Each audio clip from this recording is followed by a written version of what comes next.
This podcast is Challenging Opinions and is presented by William Campbell.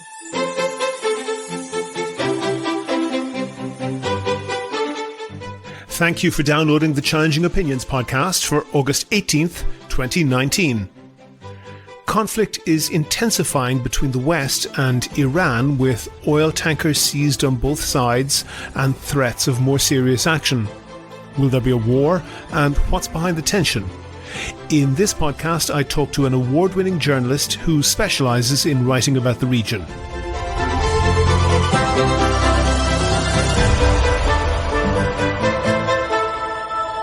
Challenging Opinions is the podcast where ideas are tested. Whether you are left or right, conservative or progressive, devout or skeptic. What matters is the strength of your argument, not the strength of your voice. And coming up for you in this podcast... They know they're going to lose a direct military confrontation with the United States. Iran can't sustain that. But they can, they think, attack U.S. interests in the region with relatively little consequences. Are they aware of the danger of giving ammunition, figuratively speaking, to somebody like John Bolton? They are, but they say the only way to deal with a bully is to stand up to him.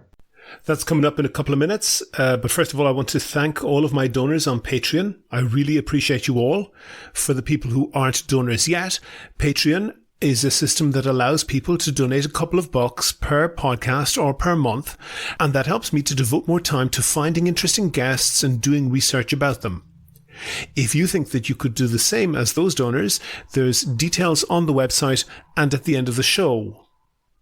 I mentioned the pro-democracy protests in Hong Kong a few weeks back, particularly the fact that a huge proportion of the city's population was taking part in them. Since I talked about them, the protests have been covered very widely in the Western media, and they haven't dissipated. They're continuing every weekend. It's notable that in the meantime, protests have started in Moscow on a similar theme. People, mostly young people, are taking to the streets complaining about the lack of democracy. There are notable similarities, but also some big differences. The main similarity is that they started in much the same way, over a seemingly minor issue. In Hong Kong, that was an extradition bill that would have allowed authorities to forcibly take anyone they arrest to China, where the rule of law is much weaker, where the government can basically lock up anyone they want. In Moscow, it was about banning opposition candidates from standing in elections for the Moscow local government. This is a relatively minor issue. If Putin lost control of the local government there, it would, in theory, barely cause a blip on his total control of the country, and that was never going to happen anyway because the chances of more than a few of those opposition candidates winning were remote. But in reality, Putin runs a regime where no uncontrolled opposition can be tolerated. If they can win a few seats in this election, they can maybe win a few more the next time, then maybe a majority of a local council, and then challenge Putin in more serious ways. The way Putin runs Russia, all opposition must be controlled. But it's important to note a big difference between the scale of the protests. In Hong Kong, up to 2 million people out of the 7 million citizens have taken part in the protests. The biggest demonstration in Moscow had maybe 50,000 people. That's a lot, but it's only about 2% of the size of the Hong Kong protests. In a city with vastly more people, Moscow has an official population of about 12 million, but in reality it's much bigger. The protests started when many opposition candidates were rejected for spurious reasons. This was mostly that, the authorities claim, more than 10% of the thousands of signatures required to get on the ballot were flawed in some way, usually unspecified.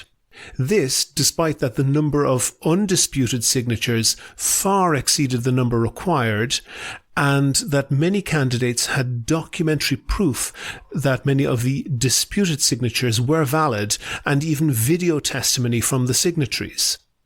Other excuses to kick people off the ballot bordered on the ridiculous, such as because on the official form, candidates put a dash in a column to indicate that they don't own any foreign property, rather than writing out the words saying that they don't own any. The candidates excluded were exclusively associated with opposition figures, real opposition figures such as Alexei Navalny, although they have to run as independents because their parties are banned. The controlled opposition, mostly candidates associated with the Rump Communist Party, widely believed to be a puppet of the Kremlin, had no trouble getting their candidates on the ballot. The demonstrations started on July 20th. This one was permitted by the authorities, but they might have been startled by the fact that more than 20,000 people attended. At that rally, Navalny called for further demonstrations if the candidates were not permitted to run. Just for saying that, he was sentenced to a month in prison for calling for an unauthorized demonstration. The following Saturday, the 27th, that demonstration went ahead in the teeth of police harassment and violence. Hundreds of people were arrested just for attending. Most were later released, but about a dozen people face serious charges, which they could typically get 8 years in prison for offences such as throwing a paper cup towards the police lines. 8 years in a Russian prison is no joke. Apart from the horrendous conditions, it's not uncommon for people to go into the prison system only to disappear and never be heard of again. The rallies have continued every Saturday up to this past weekend, with typically 50,000 or more people attending. On July 28th, Navalny was rushed from prison to hospital, apparently having been poisoned, and then sent back to prison against the objections of his doctor. But it's important to remember that, as well as being small, these protests in Moscow are supported by a particular slice of society. There is a group of well-educated Russians, mostly in Moscow and other large cities, who yearn for democracy and Western-style freedoms. You could call them a young middle class. They travel abroad on holidays, they speak English and other foreign languages, they get their news online from largely independent sources, and they pretty much all know each other.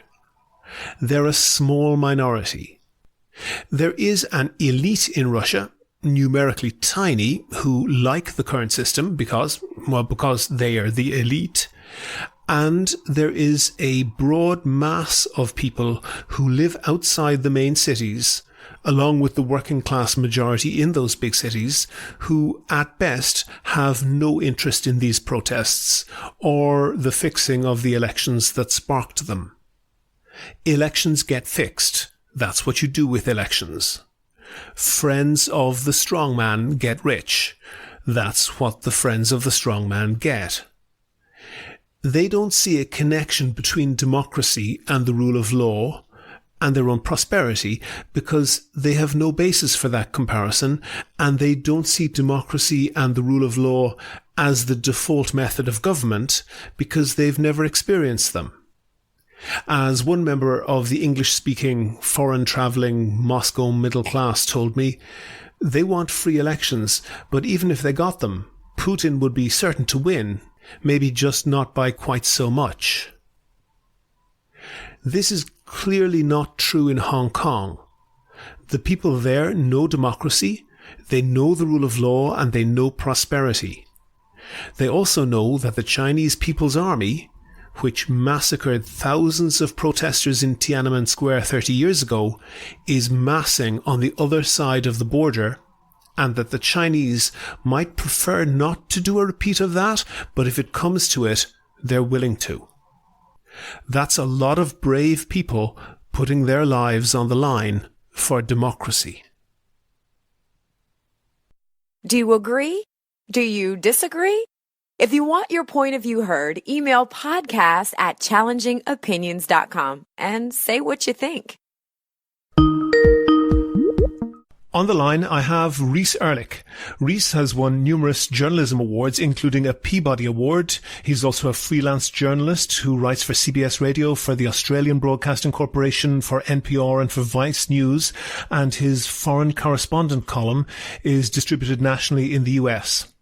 Last year, he published his latest book with the title The Iran Agenda Today, The Real Story Inside Iran and What's Wrong with the US Policy.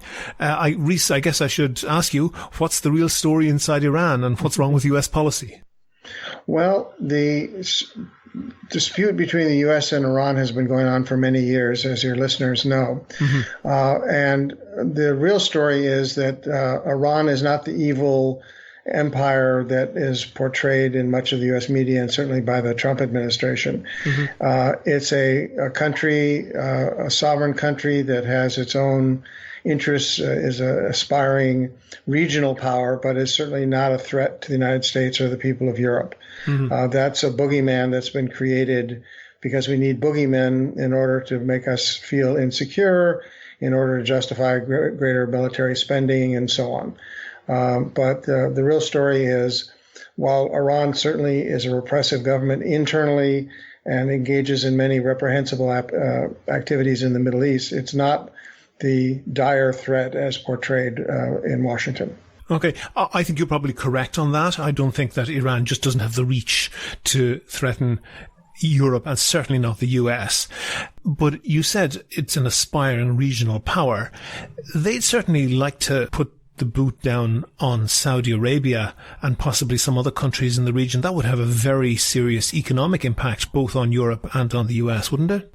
Well, I don't agree. I think there's certainly hostility between Saudi Arabia and Iran today. But in the past, as recently as a year or two ago, they had high-level meetings between the two countries. They both have a common interest in keeping oil prices high. And if Saudi Arabia wasn't so closely aligned with the U.S. and Israel, I think the Iranians could very well get along with them. I think they're willing to compete economically and politically and not necessarily militarily.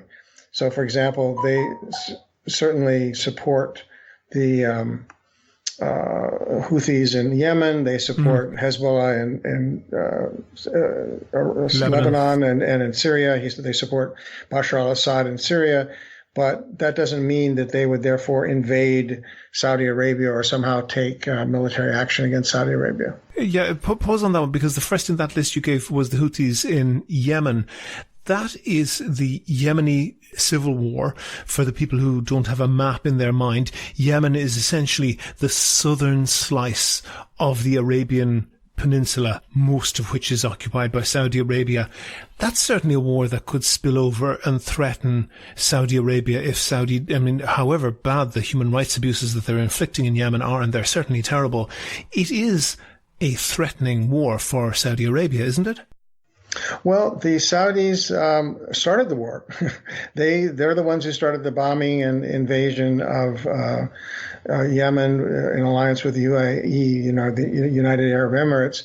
And frankly, they've lost the war, or they're in the process of losing it. The UAE just pulled out. Iran has put in relatively little. They've given political and economic support to the Houthis. They've probably supplied them with a minimum amount of weaponry. And it's caused humongous problems for Saudi Arabia internationally and domestically. It's a very unpopular war. So the question is, would Iran somehow have a beachhead against Saudi Arabia if they weren't fighting? No.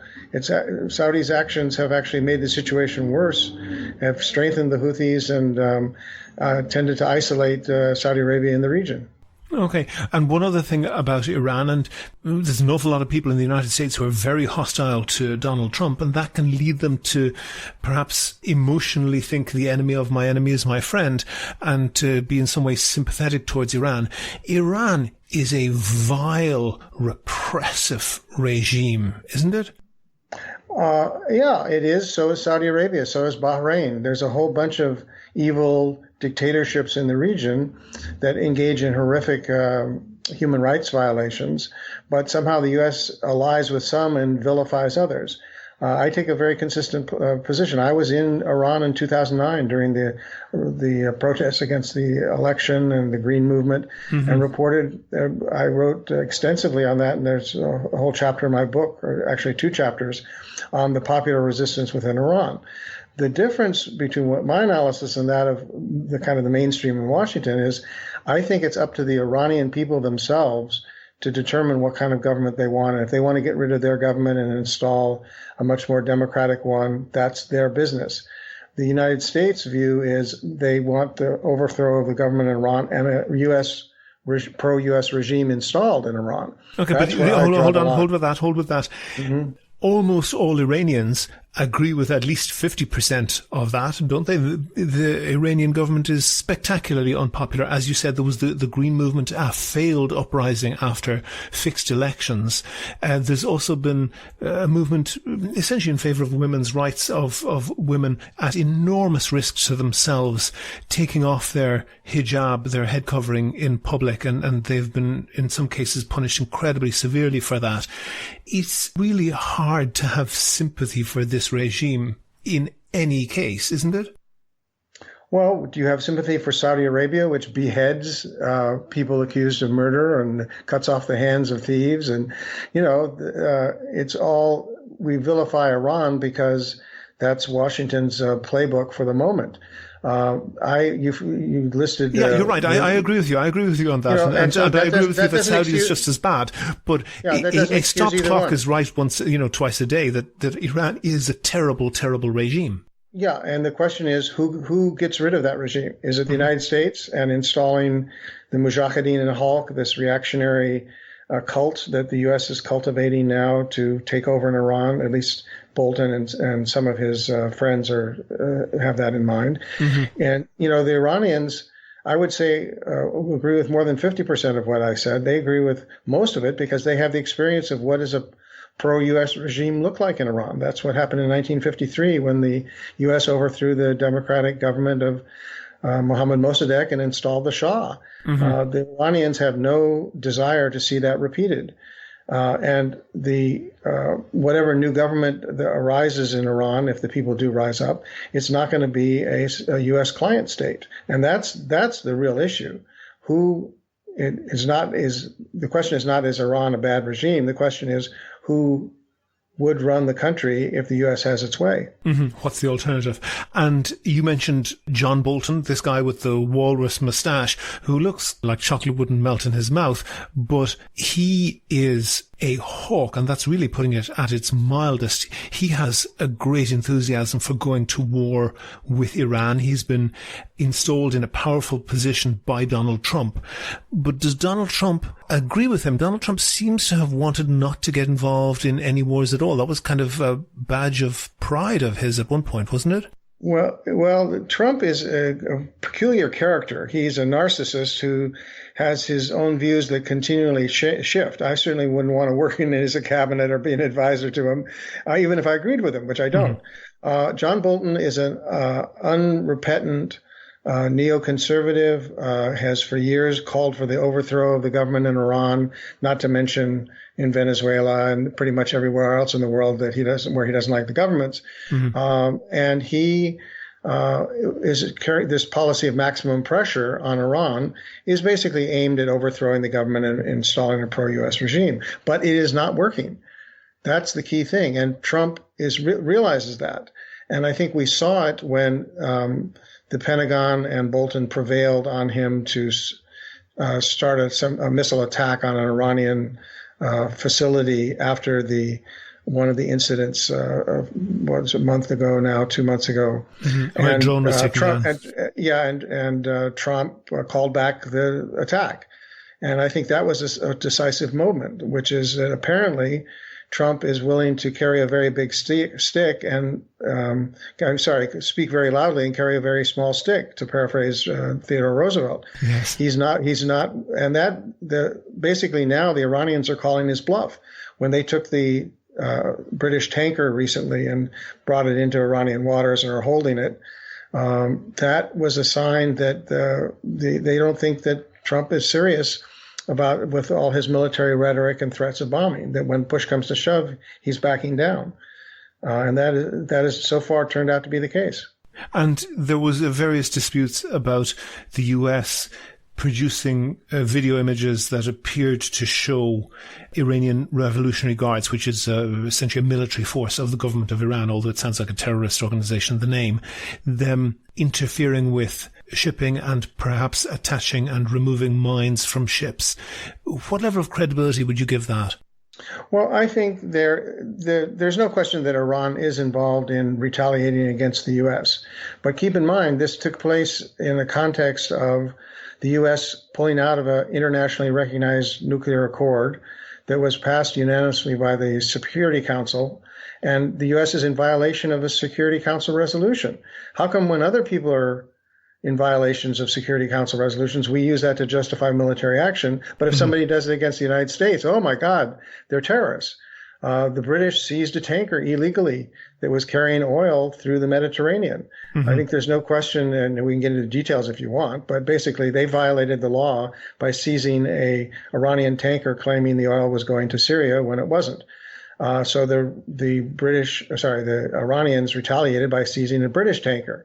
And there's a tit for tat escalation going on. Is Iran involved in attacks on some shipping in the Straits of Hormuz and in the Persian Gulf? Yeah, probably. Is the U.S. and Britain doing it as well? Yes, they are. And frankly, it's very dangerous. We've talked there about potential splits between different interests within the US, for example, Donald Trump and John Bolton. Is it possible that there are multiple actors in Iran who also have different motives that, and some of them are more gung-ho and more willing to confront the US than others? Yes, certainly. I was in Iran in the period when the Iranian people in the Iranian parliament were debating whether to go along with the nuclear accord. And there was a strong sentiment from what are called the Hardliners, or in Iran they're referred to as the principalists because they support the principles of the Iranian Revolution. They opposed signing the accord. They said, and I remember getting into an argument with some of them, they said, well, what if Obama is out of power and the next president decides to renege on the deal? I said, that's not likely to happen. The United States, if they sign an agreement, they're going to stick to it. Ha, ha, ha. Actually, I said, and if the U.S. did pull out, that Iran is still in a position to take action. So, yes, there were people then and today who never thought the nuclear accord was a good idea. They don't necessarily want to build a nuclear weapon. That's not on the agenda as far as all the factions are concerned. But they wanted to take a harder line, a more confrontational line with the United States. And that mainly meant in places like Syria, Iraq, Yemen, on the periphery, shall we say. They wanted to step up their efforts there because they know they're going to lose a direct military confrontation with the United States. Iran can't sustain that. But they can, they think, attack U.S. interests in the region with relatively little consequences. Are they aware of the danger of giving ammunition, figuratively speaking, to somebody like John Bolton? They are, but they say the only way to deal with a bully is to stand up to him. One thing that I find very striking is the almost love-in between Donald Trump and Kim Jong-un. Are Iranians perhaps looking at that and saying, if we got the bomb, we'd have an awful lot more respect? Well, there is that argument, but I've interviewed very high government officials all the way down to ordinary Iranians. They really don't want to build a nuclear bomb. Setting aside all the technical issues that it would take a lot longer than the U.S. claims. It would take them years. But they, remember, went through a war with Iraq from 1981 to 1988. And they could have... I should just give the background for that for listeners. The Iranian Revolution was in 1979, I think, and within a year or so of that revolution, Iran was invaded by Iraq, if not on the instruction, then certainly on the egging on of the United States at the time. The United States was extremely antagonistic towards Iran. The United States supplied Saddam Hussein with a large amount of weaponry with which Iran was attacked. And including that's really, chemical weapons. Yes, and that has really set the scene for the Iranian regime's attitude towards the US. They're just incredibly distrusting. Yes. Yeah, so in the context, they supplied Saddam Hussein with chemical weapons, and he used them against Iran to horrific effect. And even under those circumstances, Iran did not develop a nuclear weapon. They could have. They didn't. They made a decision. They claim it's on religious, moral grounds. I would argue it's on practical grounds. What good is a half dozen nuclear weapons? You can't really use them. The best argument you could make is that they would be for defensive purposes. Mm-hmm. But in any case, neither back then, when they could have in their own view, justifiably used atomic weapons, they didn't. And to use it to develop them today is counterproductive.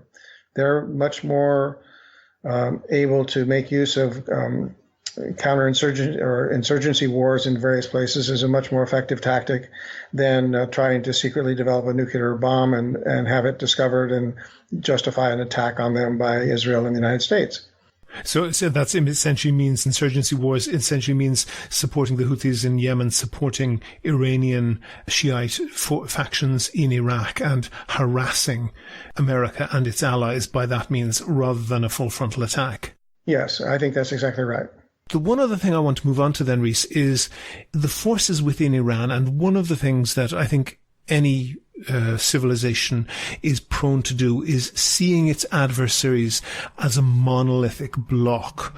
And that's certainly something that happens in the United States towards Iran, that they're seen as a monolithic block. And I haven't been to Iran, but I've spoken to some people from there, and that seems to be, it couldn't be further from the truth. In particular, the resistance to religious rule, and we should just note for listeners who aren't familiar with it, that Islamic law is enforced on everybody who is a Muslim, with some very small exceptions for religious minorities and not very nice exceptions, but it's enforced on everybody. Women by law must wear the hijab whenever they are outdoors. They can be prosecuted if they don't do that, and that has happened. If you simply stating that you're an atheist publicly is something that will certainly get you locked up and would make you in danger of being executed in Iran. I'm wondering, what's your sense of the degree of opposition to that enforced religiosity? Is it very widespread, or is it a liberal clique? Well, it's a question of your politics and your economic class. Mm-hmm. The upper class, and there are wealthy Iranians and upper middle class folks who very much resent all the religious laws. And you mentioned some of them, but there's also inheritance laws where women are not fully entitled to inheritance as they might be in Western judicial systems. Mm-hmm. There's a ban on alcohol, but everybody drinks. And so in that sector, there's a great deal of resentment. Among the poorer folks in cities and in rural areas, there is a strong belief in Islam. And they believe that not just that it's a personal decision to carry out your religion, but that the religion has a legitimate role in the state, in guiding the